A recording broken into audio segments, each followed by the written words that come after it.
నమస్తే welcome to hit TV. Anganwadi టీచర్ల నిరవధిక సమ్మె నేటితో 23 రోజులు పూర్తయింది.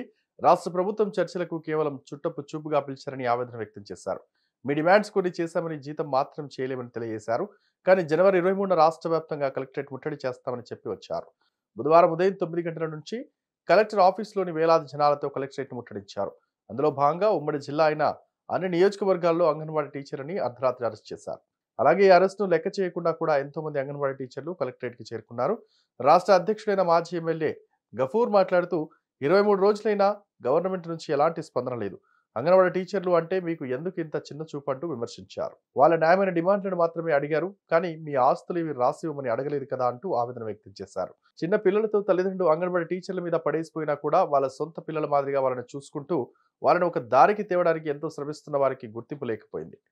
ధర్నా ఉధృతమై తోపులాట జరగడంతో పోలీస్ బలగాలతో వారిని అదుపు చేశారు. ఇలాంటి దారుణమైన ప్రభుత్వం మేము ఎక్కడా చూడలేదని వాపోయారు. కానీ కలెక్టర్ వచ్చేంత వరకు మేము ఈ ధర్నా ఆపమని అంగన్వాడీ టీచర్లు బైఠాయించారు. డిఆర్ఓ వెంకటేష్ అంగన్వాడీ టీచర్ల దగ్గరికి వచ్చి వాళ్ళతో మాట్లాడి మీ సమస్యను గవర్నమెంట్ దృష్టికి తీసుకెళ్తామని చెప్పారు. ఈ కార్యక్రమంలో సిఐటియు రాష్ట్ర నాయకులు గఫూర్, ఏఐటిసి నాయకులు మునెప్ప తదితరులు పాల్గొన్నారు.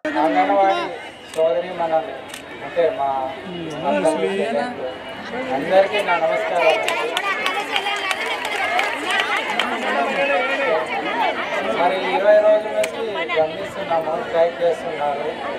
మీ డిమాండ్స్ అన్నీ నాకు ఒక రిప్రజెంటేషన్ రూపంలో ఇస్తే వెంటనే మేము గవర్నమెంట్ దృష్టికి తీసుకుపోతాము.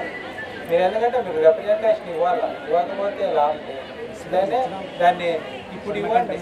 ఇప్పుడు మీరు చెప్పారు కదా మేడం, అవన్నీ నాకు ఒక రిప్రజెంటేషన్ రూపంలో ఇవ్వండి. మేము 22-23 రోజుల నుంచి రోడ్ల మీద ఉన్నారు, మేము గమనిస్తున్నాము.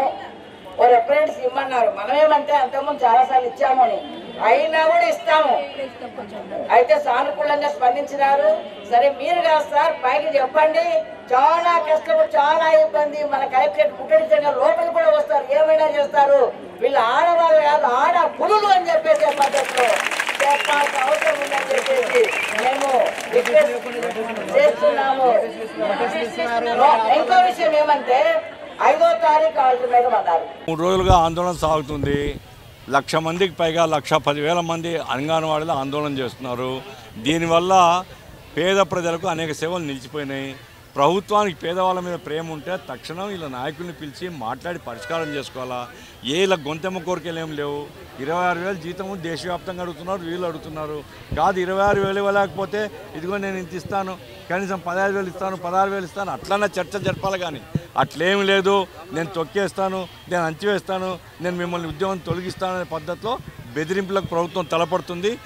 రాష్ట్ర ప్రభుత్వం ఈ రోజుకి అంగన్వాడీ టీచర్లు 24 రోజులైనా ధర్నా చేస్తున్నా కూడా వాళ్ళ ఎటువంటి స్పందన లేకోకుండా, చర్చలకు పిలిచిన చర్చలు ఎలాంటి మార్పులు లేకోకుండా ఈరోజు అంగన్వాడీ టీచర్లు రోడ్లకి ఎండలకి కలెక్టరేట్లో 100 మంది ధర్నాలు చేసుకుంటూ వచ్చినా కూడా కొంచెం కూడా వాళ్ళకి క్షణంలో లేకోకుండా ఏ గవర్నమెంట్ నిమ్మక నీరెత్తినా కూడా ఈరోజు రాష్ట్ర కార్యదర్శి మన గఫూర్ గారు, ఎక్స్ఎమ్మెల్యే గఫూర్ గారు మాట్లాడతారు. సార్ ఇప్పుడు ఏమైంది?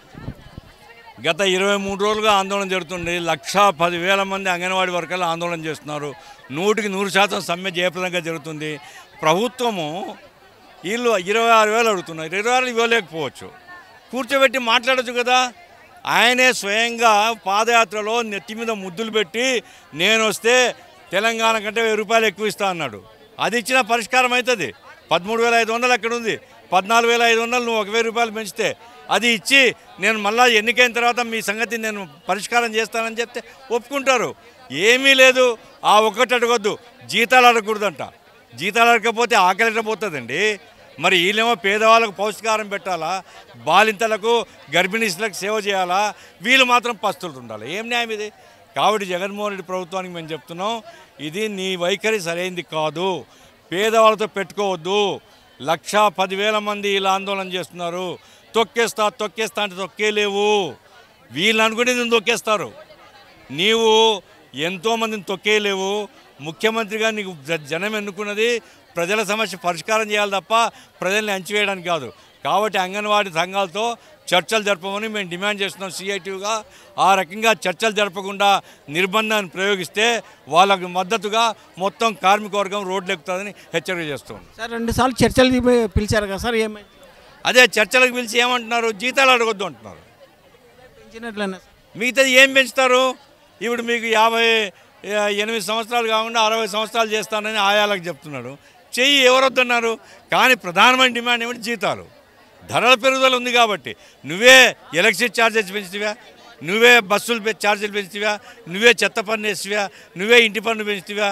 మరి నువ్వే పన్నులు పెంచుతున్నప్పుడు వాళ్ళు అయ్యా ఈ దానికి మాకు నష్టపరిహారం ఇవ్వు, మాకు పరిహారం చెల్లించు, ధరల పెరుగుదల ఉంది, జీతం పెంచు అంటే జీతం మాత్రం పెంచానంటే ఎట్లా పని చేయాలి? వాళ్ళు ఆకలి కడుపులతో పని చేస్తారా? వాళ్ళు మనుషులే కదా, వాళ్ళ కుటుంబాలు ఉన్నాయి కదా. కాబట్టి ఆకలి సమస్య పరిష్కారం చేయమని అడుగుతున్నాం. 24 రోజులైనా కూడా అంగన్వాడీ గవర్నమెంట్ ఎలాంటి స్పందన లేకోకుండా జీతం తప్ప ఇంకా మిగతావి పెంచాం కాబట్టి జీతం అడగొద్దండి మమ్మల్ని. కానీ ఇప్పుడున్న వాళ్ళు డిమాండ్స్ ఏమంటే ఇప్పుడున్న ఖర్చులకి ఇప్పుడున్న రేట్లు పెరిగిన దానికి ఈ జీతం మాకు సరిపోదని చెప్పి వాళ్ళు ఎంత డిమాండ్ చేసినా కూడా గవర్నమెంట్కి ఎలాంటి స్పందన లేకోకుండా కూడా చేసిన. కర్నూలు నుంచి కుమార్, కెమెరామెన్ చంద్రభాష. ఈ వీడియో కనుక నచ్చినట్లయితే please like and share and subscribe.